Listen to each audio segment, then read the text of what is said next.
Hi, and welcome to the My Dog Made Me Do It Naturally podcast. I am your host, Kat Jepson, a canine nutritionist with an innate obsession with dogs and the natural ways in which we are driven to live because of them. So, let's get to it. Hello, and welcome to another episode of the My Dog Made Me Do It Naturally podcast.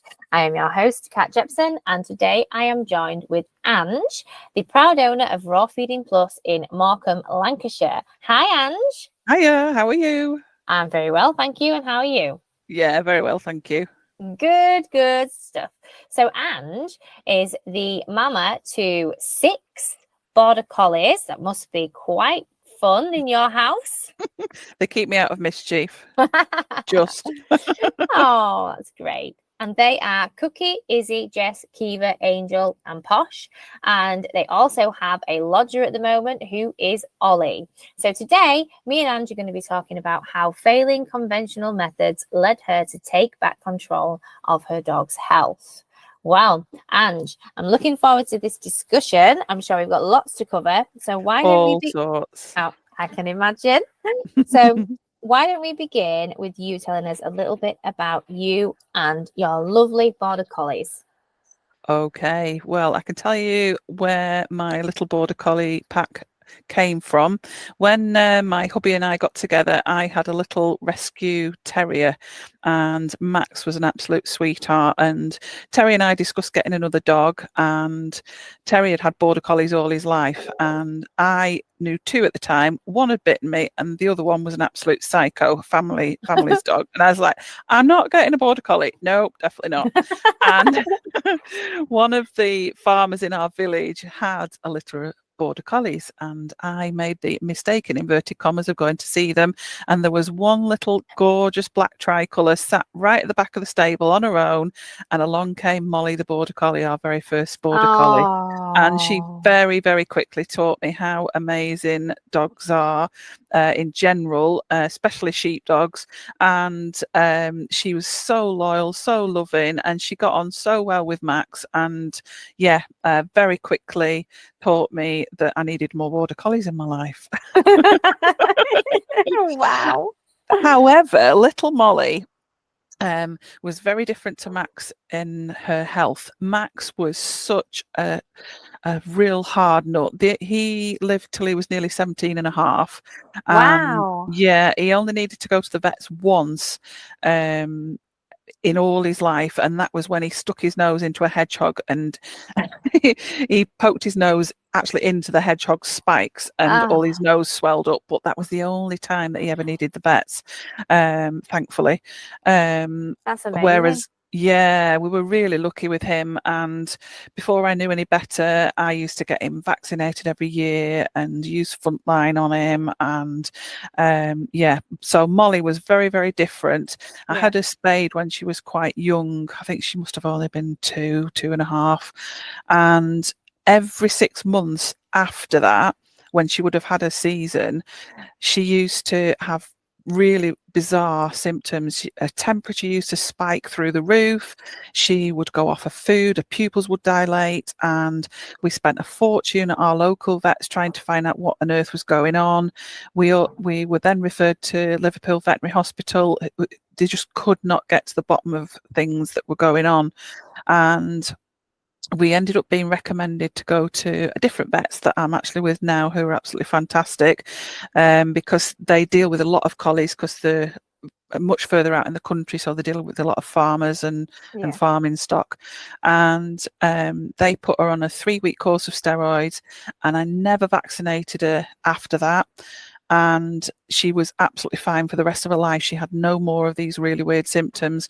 And looking back, it was only really very recently that I twigged that was the very start of my journey in looking into what I was really doing with my dogs as far as to what I was putting into their systems. That was taking right back to little Molly.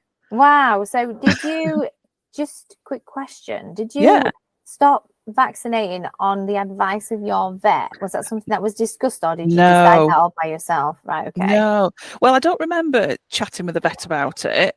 And knowing the vet as I do, because he vaccinates his dog every year, Yeah. and so I don't think it will have been on his advice. I think I started doing some reading about vaccinations Yeah. and spaying and neutering and things like that, and I assumed that because his words were for his reasoning for giving her the 3-week course of steroids was sort of to reset her immune system. So I thought, hold on a minute, if that's fine. However, if I'm going to then start vaccinating her again, that could potentially knock things out of kilter. So Yeah. So you used your own noggin. yeah, which is Yeah. not like me.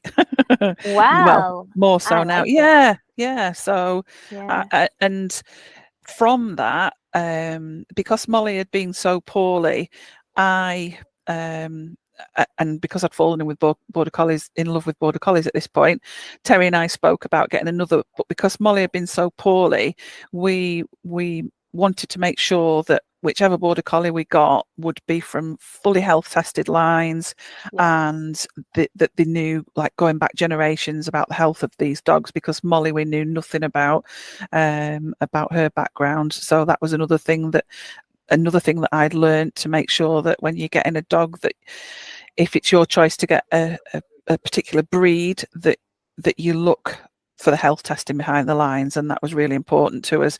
So we ended up getting Paddy, who was from fully health tested Kennel Club lines, and so already with him, when it came to his vaccinations, I didn't do what I had done with Molly and Max in getting him vaccinated every year. So that, yeah, again, that was another little step for me. I was still feeding dried food to them. I hadn't heard of raw feeding at that point. So when was this, just out of interest? What year did we get Molly? Molly was born 2004, I think. 2004. Yeah, and then Paddy, I think he was born 2009. Who's that? That's funny. Oh, Barney. 2004. That's 20 years ago. I know, yeah. So you've been That's on this journey for like scary. 20 years. Yeah, A little but bit. without realizing it, really. Without Yeah. realizing it. That's So, amazing. do you want me to sort of talk through each dog, because that'll give you an idea as to which stage I've been at? Yeah. When Paddy was about 2 years old, I took him to a little pet dog show, and a friend of a friend was judging it, and it was a beautiful day. I never forget it. Max was still with us as well, and he went in the veteran class and he won that. And Paddy went into, he was like strutting his stuff, even though he had no idea what he was doing. But he's like, "Yep, I'm here." And Paddy, he was such a bonny lad, really, really typical classically marked black and white border collie with a rough coat, gorgeous boy. And so we took him into the pedigree dog class, and he won that. I was like, oh wow. And the lady that was judging said, "You do realise you've got an absolutely cracking border collie there?" I was like, "Well, yeah, I know that." She said, "No, I mean from a show perspective." So then we entered the show world, and really? yeah, Wow. Paddy's very first show, he qualified for Crus, and I'll never forget that day either. I was like a quivering wreck because I qualified for Crus at my first ever show. Oh, wow. And so we ended up sort of dabbling in the show world, and cutting a lot of the show world story out. I ended up wanting to have my sort of impact in that by starting to breed. So along came little Cookie, who's our eldest now. She's 13, bless her. She's an absolute sweetheart, and she's from a mixture of show lines and working lines, because I wanted to try and make sure that the workability ethic side of the border collies was still kept in the show ring, rather than just being little stuffed teddy bears looking beautiful but not being able to go and work sheep. So that's why we ended up getting Cookie. And again, Cookie was from fully health tested lines, and by this stage, I was starting to look down natural ways of worming. Rather than giving them worming tablets every 3 months, this was sort of my next stage. I can't remember where it came from, but I must have, whether it was Paddy or Cookie, may have had upset tummies each time they had a worming tablet. So I started questioning, why am I doing this? And is this actually helping them? So I remember vividly from having Cookie, I started to feed things with fur, hairy rabbit ears, basically, and doing worm counts. So I've now not wormed any of my dogs with worming tablets for 13 years since I've had Cookie. And how many times have they had worms? Have a guess. 0. Correct. And that's not because they are little well-behaved doggies. No, I know. They eat every bit of poo going. They eat every dead creature going that they come across. Not always ones that I've given them, I hasten to add. So yeah, they're dirty little critters, as a lot of dogs are, and we've done the worm counts and not one single worm egg has been found. So super chuffed, absolutely super chuffed. Congratulations. Yeah, thank you. And do you do anything other than the furry treats? Well, I feed them raw, so from my knowledge from that, I know that if their stomach pH level is working correctly, then hopefully if they do pick anything up in the disgusting things that they're eating, it should be killed with the stomach pH level being nice and effective. But no, they get all sorts of furry things. I did go through a phase of trying desperately to get them to eat whole prey, but my lot are just precious for some reason and will not entertain whole prey. I get so excited when well, not now because they won't do it, but yeah, when I remember a few years ago when I was trying to get them to eat various things, and they sort of looked at it and looked at me, but no, I'm not doing that, thank you very much, Mum. Oh, well, I know. Isn't it weird how we get excited about stuff like that? I know. I absolutely love. I always say to customers, I always love seeing mine crunching things and going through bones and tearing the meat off. Oh, I just love because it. you just know it's so beneficial for them. Yeah, I think that's what it is. I know that I'm doing something that they're born to do and that is looking after them and their bodies, and ultimately my goal is, I want them here as long as I possibly can. So that's that's everybody's dream. Yeah.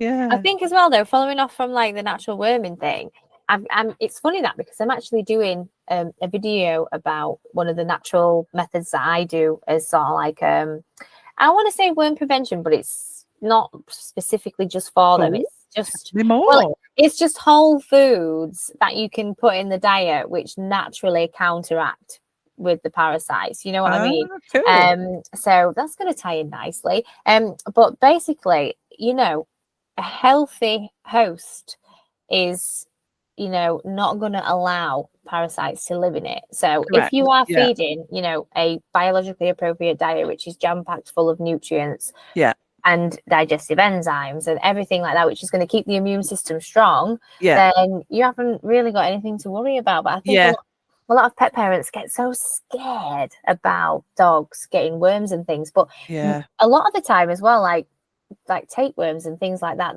they're not so serious kinds of worms. If your dog does get it, there's a good chance that it will rectify itself anyway. It'll fight it off itself. So I think there is a lot of people getting scared about this flea and worm situation when absolutely I had a customer in today. She was so upset. She's probably been feeding her dog raw a couple of months, and she's really, really keen to take the plunge and go holistic and back off chemicals as much as possible.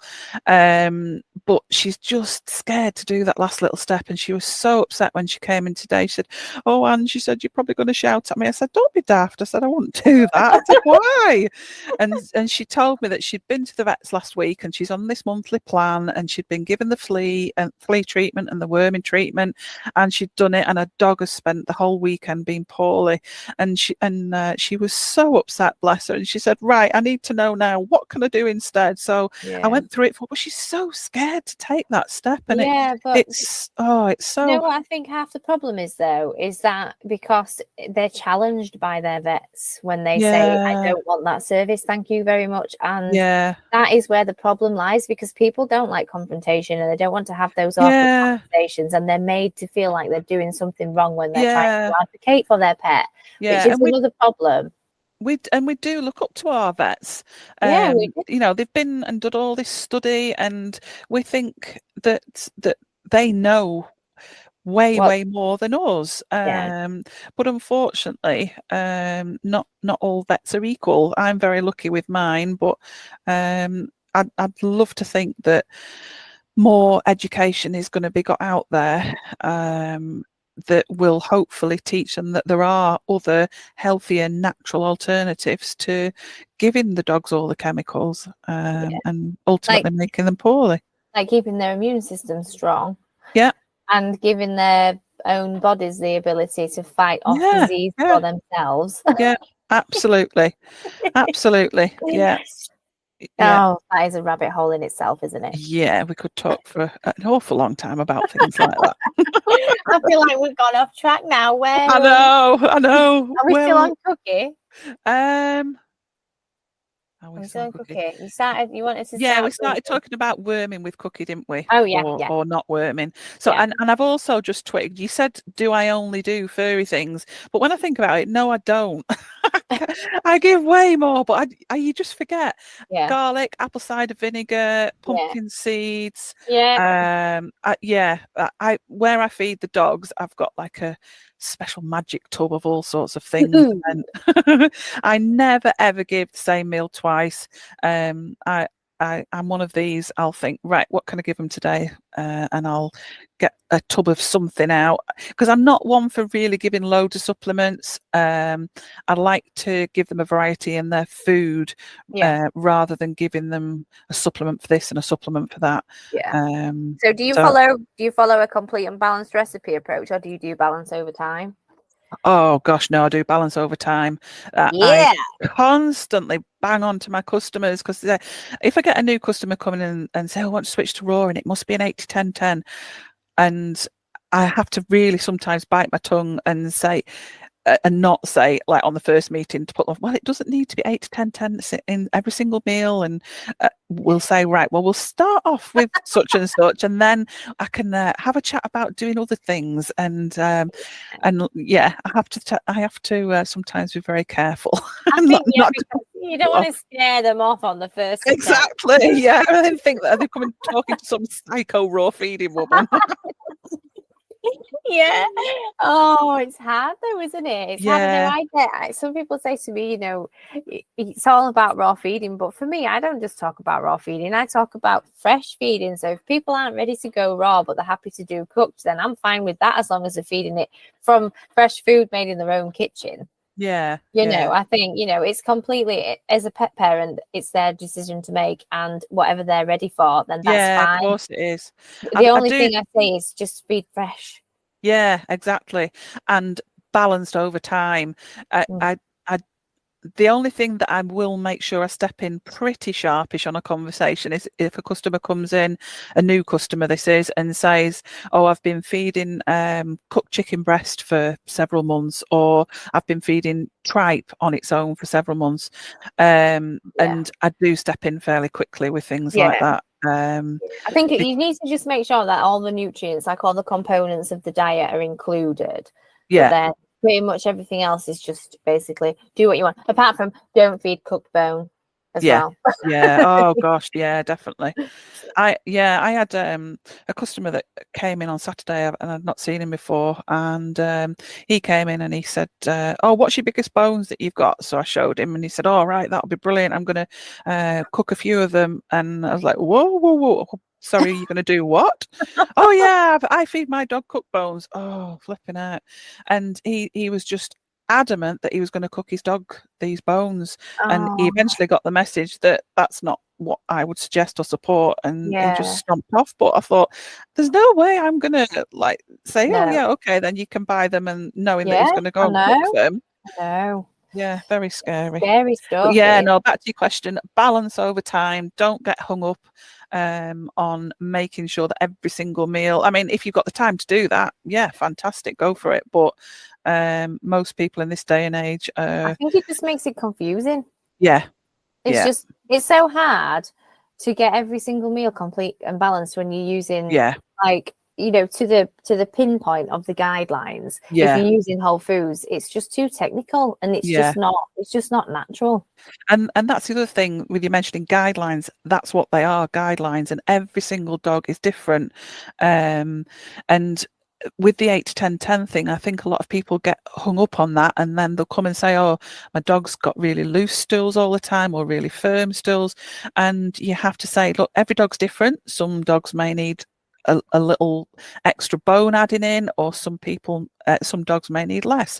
Yeah. And well, you can see like the light bulb switch on. Oh, right. Okay. So I don't have to do that all the time. No. Yeah. Same with brands as well. I'm always banging on to my customers. Don't get stuck on one particular brand. Try loads of different ones for several reasons. A, you don't know what would happen as far as a company goes, or if you deliver it to your raw shop doesn't turn up.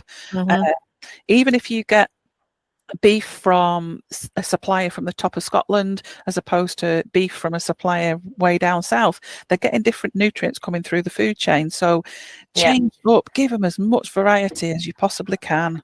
Yeah, but they'll love it as well. They'll be like, oh my God, something new. Yeah. What's this? Like.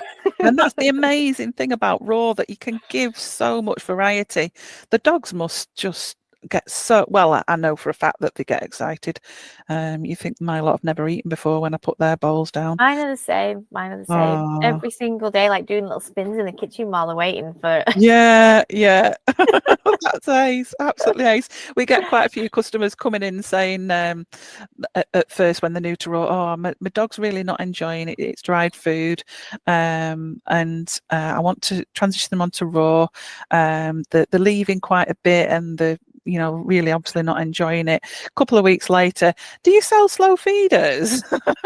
They're just absolutely wolfing the food down and just enjoying it. So I love that though. That's the best bit. It is. It's absolutely ace. Right, aside from all the health benefits, that's the best bit. Seeing them so happy.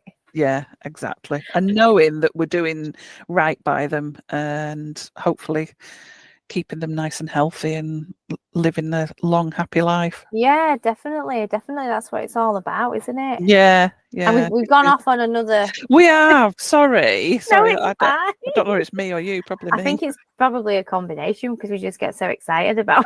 I know. It shows our passion. Right. Okay.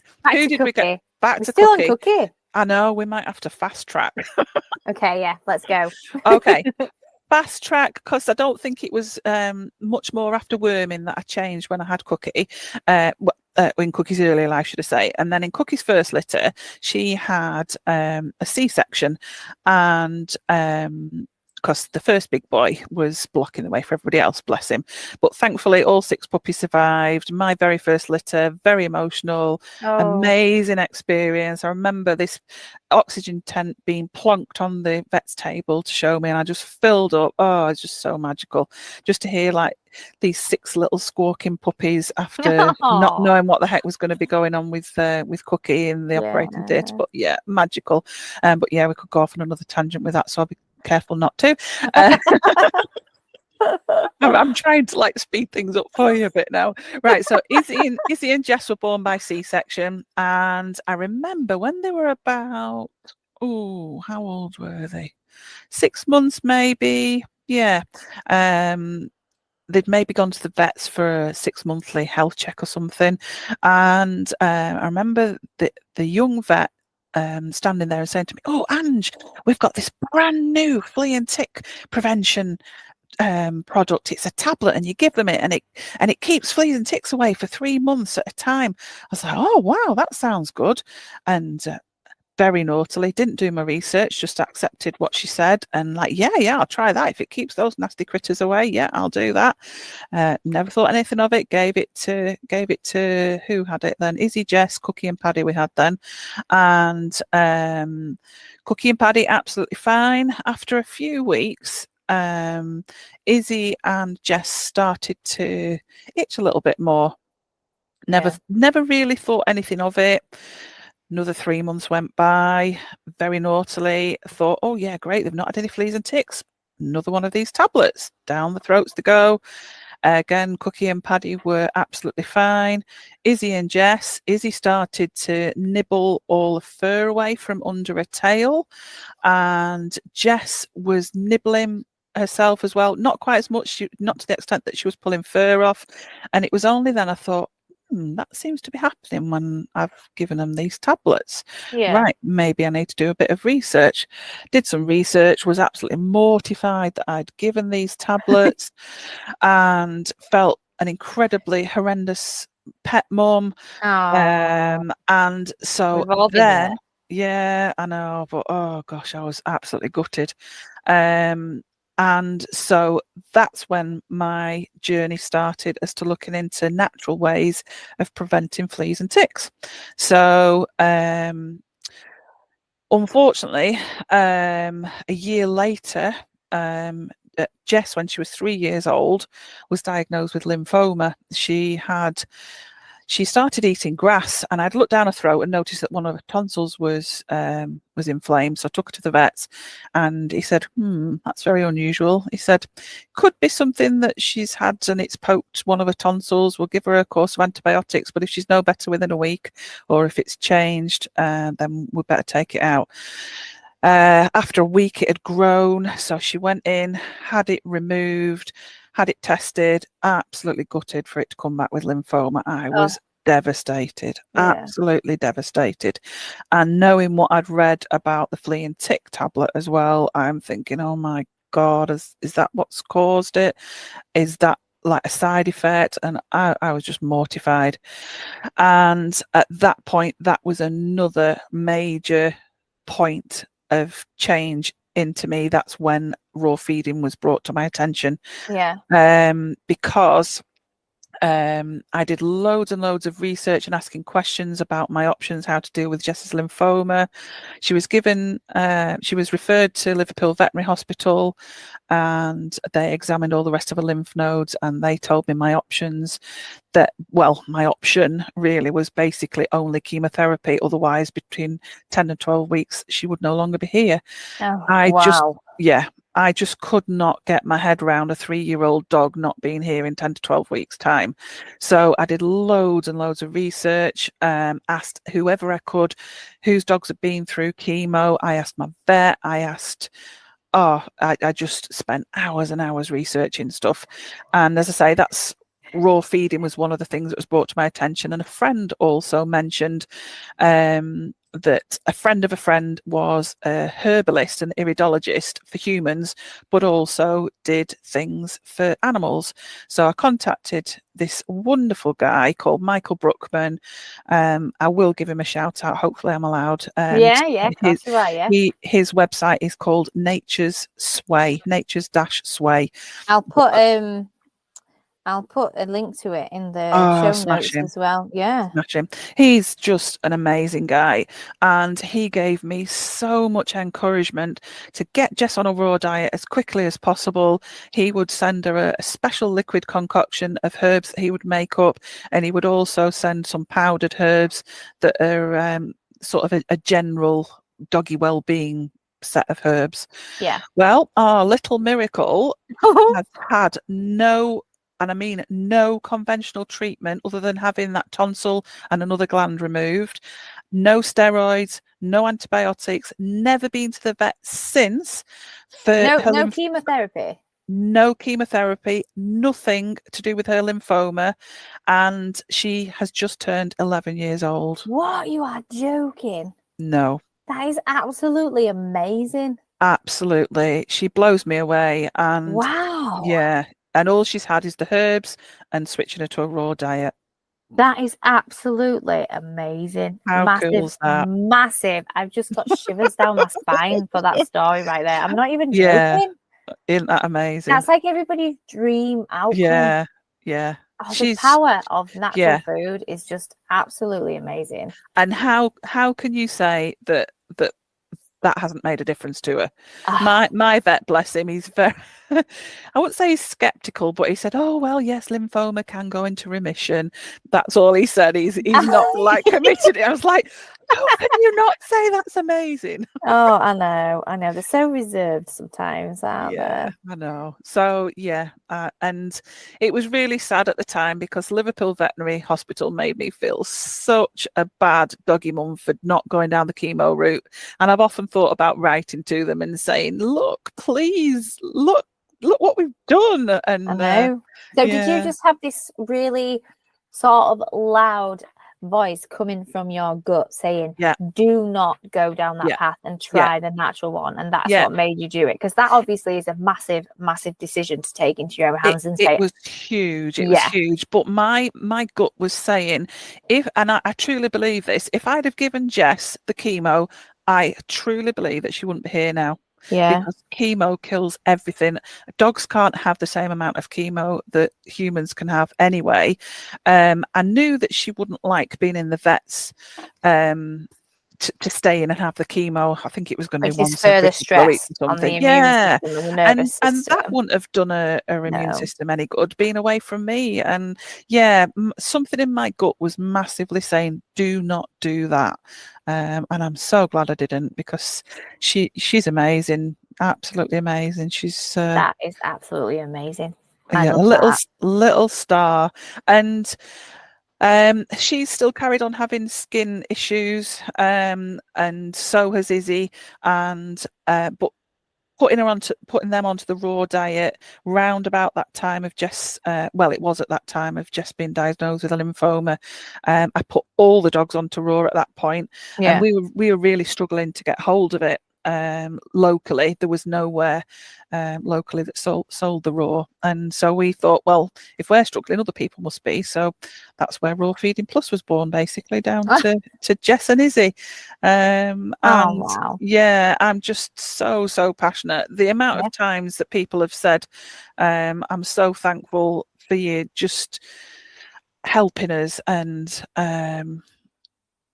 it sounds Changing really, their lives. yeah, it sounds really Yeah. corny, but I I'm not there just because it's a business to make money. I am Yeah. so passionate about actually speaking to people. That's one of the reasons we've only got a bricks and mortar shop and I don't sell online. I love talking to people. I love the chance to be able to Yeah. say to people, look what my dogs have achieved in Yeah. their lives. And That that's story because is I've one to be done this, this, and shared. this, and this. And I want to be able to tell people that and give them the confidence to be able to do the same, and just question things. And if something doesn't feel right, get it explained to them. So Yeah, no, yeah, definitely. I do think, if that doesn't give you reassurance and confidence that you have made the right decision, then I don't know what would. yeah, You know what I yeah, mean? Like yeah, that is just the best thing that you could hope for. And yeah, I think if you go into it with such an open mind and the belief that it is possible and that it can work, then it is more likely to succeed. yeah, You know what I absolutely. mean? So it's like you just need to allow it to happen. Yeah, and have the confidence to do it. You know your own dog the best. And Yeah. I honestly think as well, and now I know, but at the time I thought it wasn't right giving all the processed food that wasn't giving them the nutrients, certainly Jess at that particular time, but all of them now. But Yeah. I knew that it just didn't feel right. Yeah. She needed to be eating wholesome foods that was going to give her body the best chance that it could possibly Yeah. have to fight But whatever was going on. up until that moment as well, it's like you were doing the best you knew. Yeah, You know. exactly. And then Yeah, yeah, obviously you've been presented every time you've been presented with a bit of a sticky situation. You've done your research. It's not like yeah, you've just, seen one post on social media and thought, yeah, that sounds all right, I'm going to do it. yeah, You've exactly. meticulously researched everything and Yeah, made an informed decision for yourself, yeah, which has then given you the confidence and reassurance you need to move forward yeah, down this absolutely amazing path. I can't believe it. It's Yeah. fantastic. Do you know what, as well? I'm really lucky with my vet. Well, a few of the vets. I'll normally, when you're at a vet practice, you have one favourite vet and you have to see that vet. Well, I'm really lucky at mine. There's 3 or 4. There's a couple in particular, and one of them, Gerard, is lovely. He said to me a few years ago when everything was happening with Jess, and I said, right, I don't want to go down the chemo route. And he said, Ange, I know that if you're saying no to something, I know that you'll have done your research and that it's for a really good, valid reason. And I was really sort of humbled by that. And I think that it's really important that, like you said, that you don't just look on social media and think, oh yeah, that looks good, I'll try that with my dog. Do your own research and look into things and ask questions of the right people, not just Joe Blogs off Facebook that's pushing something. Ask It's all the people. Ask all the people and see you're what all right. the Yeah, not people just have the right to say. people. Yeah, that's right. Yeah. So if you get so many different perspectives, you can make sense of it yourself. And obviously, feel free to ask your vet questions. That's what they're there for. They've done the studying. They've got the education. If you want to know how something works in the body, if you want to know how a particular drug works, if it affects any other system of the body, ask them that question. They should know the answer. And you're well within why they're recommending it. Yeah, because don't just, say, okay, just say, well, why are you recommending this? What's it going to do to the body?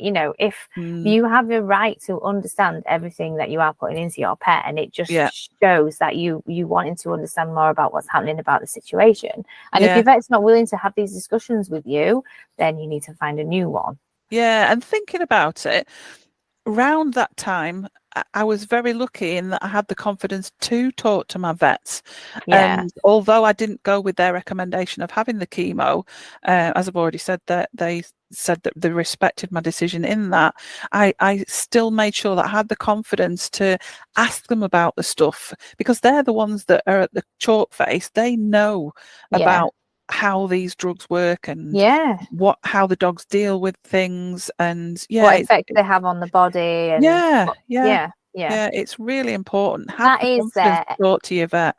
That is their area of specialty. Like the medical stuff, the physical, the illness of disease, that is what they know about. So use them for that and find out everything you need to know, and then you can go away and do your own research based on what they've said. No, good. Love it. We're still stuck on sort of halfway on the dogs. Do you want me to zoom it along a bit? Well, is that it for Jess now? Miracle That's Jess. it for Jess and Izzy. Okay. Move on to Kiva then. We're managing all right. Kiva has a little tail, bless her. She was she started having seizures at 3 years old, and thankfully, I can't say that it was down to flea and tick treatment. It was down to Neospora. I don't know if you've heard of Neospora, which is a sort of a cousin of toxoplasmosis. We don't know exactly where it's come from. It could have come from anywhere. And thankfully, probably cat poo. Is it like toxoplasmosis? Is it? It can be from any animal feces. Any animal feces. And her being a dirty little critter. Some dogs can carry it and it just doesn't do anything, but unfortunately for her, hers migrated to a central nervous system. That's such a shame. I know, bless her. So unfortunately, she ended up being diagnosed with epilepsy, but we did know the cause of that. So is it now idiopathic though? Like, does it just happen? Yeah. Unfortunately, she has to be on medication for it. We have found that MCT oil does lessen them, which is great. She's not had one for a long while now, but unfortunately, she can't manage without the conventional. So that leads me nicely on to say that there is a place for conventional medicine at some point in your dog's lives. Definitely. My epileptic dog is on conventional medicine. Yeah. But one of the things I've done is And again, I did this by myself. I would only, I wouldn't advise anyone to do it. It's freedom of choice. It's your dog. You do what you want. Yeah. I personally reduced his dose over probably the last 12 months. He's now been on a reduced dose. My vets obviously advised me not to. My conventional vets advised me not to, but then I decided to do it by myself. This was before I started working with my holistic vet. And my aim is to get him off the medication. You're very brave. I am. I've toyed with this idea, but I've not been quite brave enough to do it. I think it does depend, though, on why the seizures are happening, because my Boris is stress related. So that's what we've pinpointed it down to. I think it's probably been caused by some kind of chemical intervention in an early stage of his life. And obviously bad genetics, because he is a Boston Terrier and they are known for it. Oh, right. But I think now it does seem to be that he has, seizures when he is particularly stressed and things. So I personally reduced his dose, and now he has a super low dose. And at the minute, working with herbs and concoctions basically, and then daily stress management, he is doing fine on that. And then we have discussed, me and my holistic vet, bringing him off, or at least toying with it if he reaches a certain point where he hasn't had any seizures. So that is my ultimate goal. But definitely there is definitely a place for conventional medicine. And although there are situations where you might decide against it, I think seizures is one of the areas where you have to be serious about it, because every time the brain has a seizure, it learns how to have them more and more, doesn't it? It leaves a scar tissue as well. Wow. So just before we continue, has every one of your dogs had something? What do you mean? As illnesses? Yeah. Our youngest, Posh, which is quite interesting actually, because Posh is the only one that had one puppy vaccine at 16 weeks old. All the others have had more than that. From sort of Molly onwards, I've decreased the amount of vaccines that they've had. And as I say, Posh, after my research and looking at the World Small Animal Veterinary Association advice, I really wasn't brave enough. Posh is 7 now, and at that stage I wasn't brave enough to go down the homeopathic nosode route. Whether I would if I get another puppy, I don't know. I'd like to think I might brave enough if to you get that. another puppy. You mean when you get another puppy? Possibly, as long as husband's not listening. That's quite interesting actually, because Posh is the only one that's not had any skin issues. Mad, isn't it? Okay. I'm just thinking, because you've had kind of a rough time, haven't you? Yeah, I have actually, when you think about it. when you put it all in one big list. But without that, I wouldn't know what I know now, and I wouldn't be able to be helping other people. Definitely. My customers, I wouldn't have that knowledge, because I've not done any physical qualifications. I'm actually, I was actually a teacher for 10 years, so I was educating kids. So that's very different. Well, I suppose it's different in some ways, but I'm using the education side of it in teaching people all about natural ways of looking after animals. It's amazing. Plus you've got a lot of experience with a lot of scary stuff. With I missed out a huge bit of Izzy and Jess really with their skin problems, but because that is my real passion. If I get a dog walk through the door that has got skin issues going on, I just right, let me just give you all my knowledge. But again, without the raw food and the natural ways, I honestly think that probably all my dogs that have had issues would be way worse. Worse. So, well, they're lucky to have you. I hope they realise that. They do. I'm sure they do. I'm sure their behaviour at mealtime tells you that they are grateful. That's only cupboard love, though. Oh, dearie me. So is that, have we finished on Kiva now? Are we moving on to Angel? Yeah, Kiva, I say she only has epilepsy, but yeah, bless her. She's not had a seizure for a year gone July now, so touch wood. That's amazing. Yeah, she's doing it. Congratulations. Nice, bless her. Long may it continue. So yeah, Yeah. moving on. Then along came little Angel, who is Izzy's son and Cookie's grandson.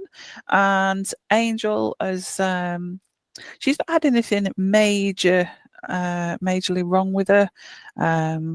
Again, thinking about it, that's probably down to the fact that she's been on Raw most of her life. She's 8 now, so she went on Raw when she was 1. When or no, oh gosh, I've lost track. Who was it that was? Oh, anyway, when she was young, she's been on Raw a long while. Yeah. Only had she had a puppy vaccines. I think she had 2 without the lepto. Again, that was down to research. Didn't want none of my current dogs have had any lepto vaccines, and she only had her yearly booster. I think did Angel. Yeah. And the only thing Angel's had wrong with her, she had a little cyst appear on her side, which looked to be a little bit suspicious, but thankfully came back as nothing to worry about. But yeah, she's fit and healthy and little sweetheart. She does man trailing, and she was out yesterday doing that, and she's amazing. She's a little sweetie. Oh, bless her. Absolute darling. Yeah, she's gorgeous. And then we've got Posh, who is like... And little poshy sassy Ross, who if I'd have had her first as a border collie, I don't think I'd have ever had another one. Oh, but she's the one she's got to find different ways to give you stress because she's physically fit. That's what it is. Oh, that's what it is it? Right. That makes sense. Yeah, that's definitely what it is. Oh, she's absolutely she's such a character. She's so lovable, but oh my God, is she sassy? She's bless her. Yeah, she's a little sweetheart. But yeah, she, as I said earlier, she's only had one puppy vaccine without lepto. She's never had any fleaing or worming, conventional wise. She just has natural things, and she absolutely adores a raw food and can munch through a lamb neck in about 2 minutes. That's her claim to fame. Oh wow, Yeah. Lamb necks are tough. I know. She's really funny. She if you give her something like a chicken wing, you'd think that I was trying to poison her. She sort of picks it up, and you can see her looking as though you expect me to eat that slimy mess. But I give her a lamb neck and it's gone. As I say, in maybe 2 minutes is maybe a little bit. Maybe she doesn't want to waste her time with something as small as a chicken neck when she can have a lamb neck.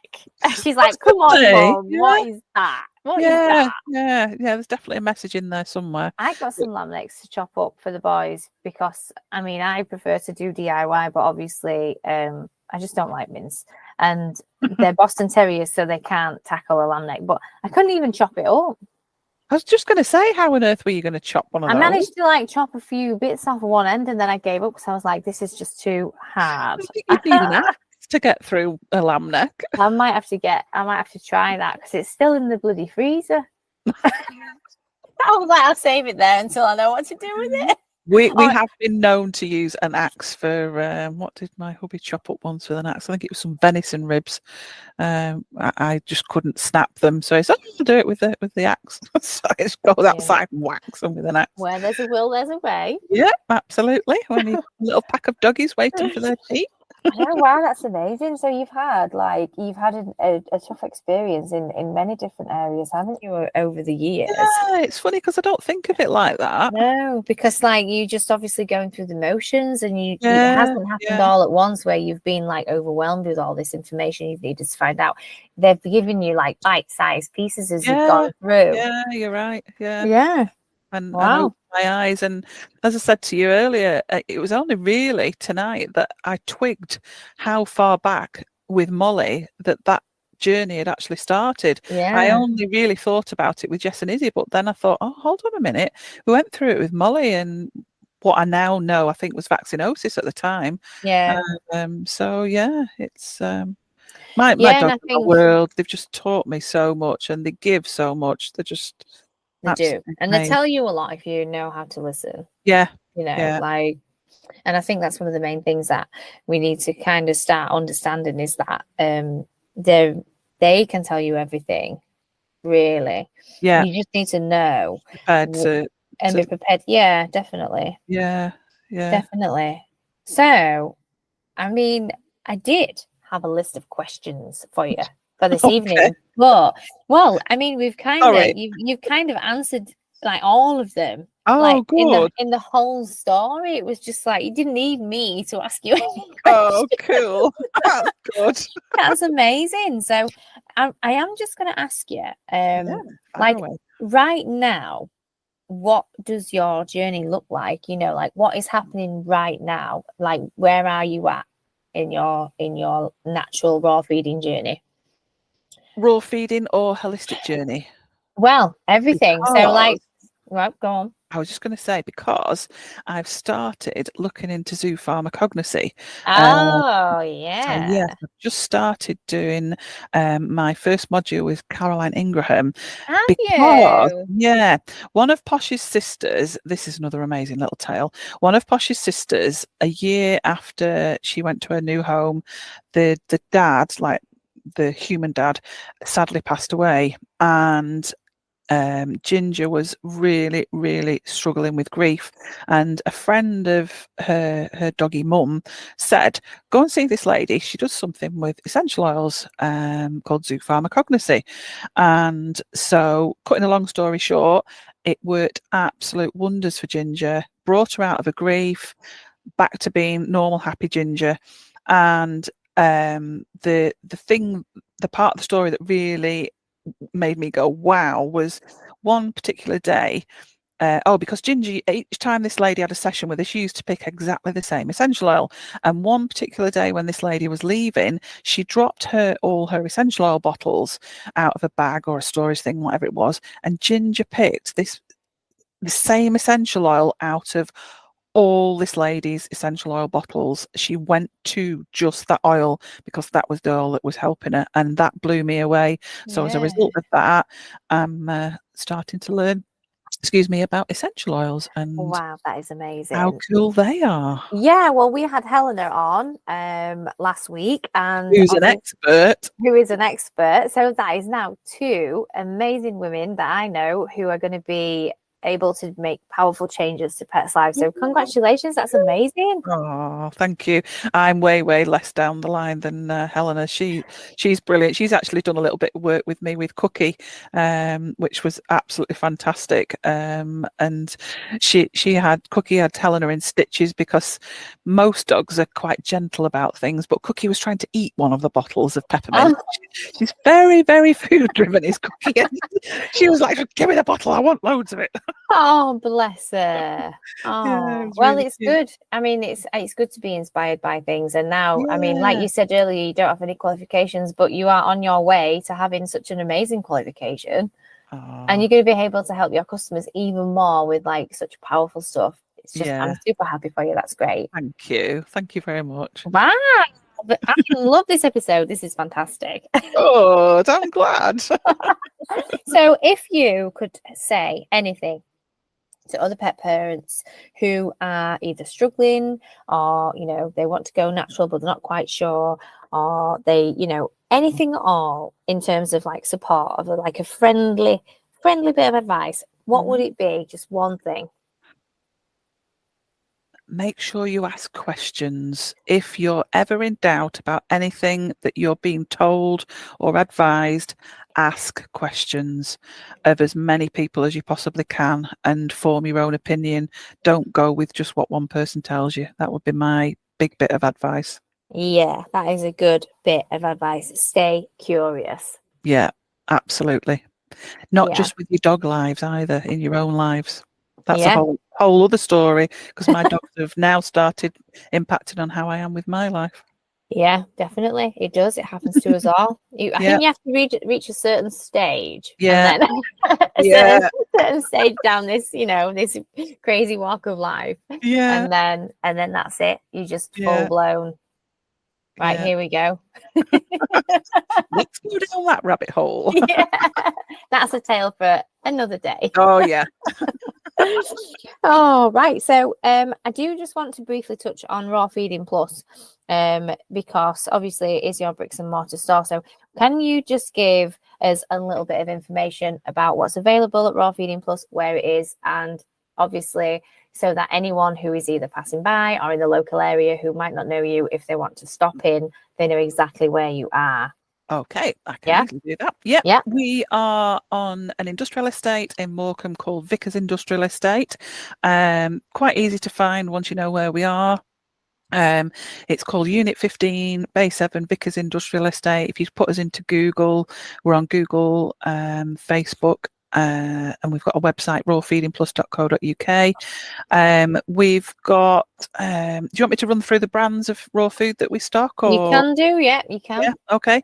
We've got, let me go around the shop. So we've got Cotswold, Nutriment, Dougie's, we've got their chunky mints, and we've got their blocks. We've got Totally Natural, we've got Reggie's, Nurture Them Naturally, and Betsy's. So that's all the raw food. And then we've got loads and loads of natural treats, because again, I'm really passionate about that. We will not allow anything over our shop threshold that's got additives, preservatives, grain, anything like that, flavourings, colourings. It's all 100% natural. We've also got quite a big selection of Kong toys and other toys. Yeah. Few bits of vet bedding, bowls, leads, collars, that sort of thing. And we've got a few like natural supplements. We have, what else have we got on the front? We've got the amazing Luca probiotic products. Bone broth, yeah. What else have we got up there? We've got some natural EM bead flea and tick collars, and some natural sprays for repelling fleas and ticks. And I think that sums everything up, what we've got in our shop. So yeah, we absolutely love, I know I think I said it before, and it sounds really corny. I said it to a new customer today. I absolutely adore it when people come in and ask me questions, because I will just I love helping people. I really do love helping people. Just the thought that I'm helping their dogs be happier and healthier is just heaven. Yeah, I'm right there with you on that one. Honestly, I am. So good. So anyone in the local area, just head on down and have a chat with Ange. Even if you don't really have any questions, just go anyway. And the other thing to say, you don't have to feed raw to come in and talk to me. I'm not going to go, oh no, you feed dry biscuits, you're not allowed over the shop threshold. I will happily chat to you, whatever you need to know. And I understand raw isn't for everybody, but I'm happy to talk to you about alternatives. And obviously, even if you just come in and buy some healthy treats or some broth to add to your food, that would be a big start, and then I can chip away at you. work your magic slowly. Yeah. You don't even realise the change into fresh food. Exactly. I love it. Wow, well, that's amazing. I will put the details of Raw Feeding Plus in the show notes, and I'll also put the details of Nature Sway, was it? Nature Sway?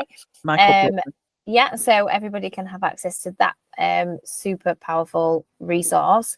Brilliant. And I think that's about it. Well, thank you ever so much for joining me this evening. It's been such a wonderful conversation. And yeah, it's been great to chat. Thank you for asking me. I might have to get you back on to talk about skinny shoes, though, if you're up for it. Oh, yeah. Yeah, if you like that. Because I bet there'd be a few people who'd like to hear what you have to say about that too. Okay, yeah, definitely. Good stuff. Well, Ange, thank you once again, and we will chat to you soon. All right. Thanks a lot, Kat. See you later. Bye. Bye. Thanks for listening to another great episode of the My Dog Made Me Do It Naturally podcast. Don't forget to check out the caption for any links discussed here today. And please, if you enjoyed the show, follow along and listen for free on your favourite podcast app. If you have any questions or would like to share your story, feel free to email me at mydogmademedoitnaturally@gmail.com.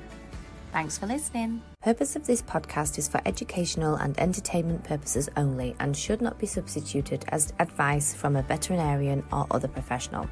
It does not form a client relationship with me, the host, or any guest speakers, and any information is not intended to and does not diagnose, treat, cure, or prevent disease.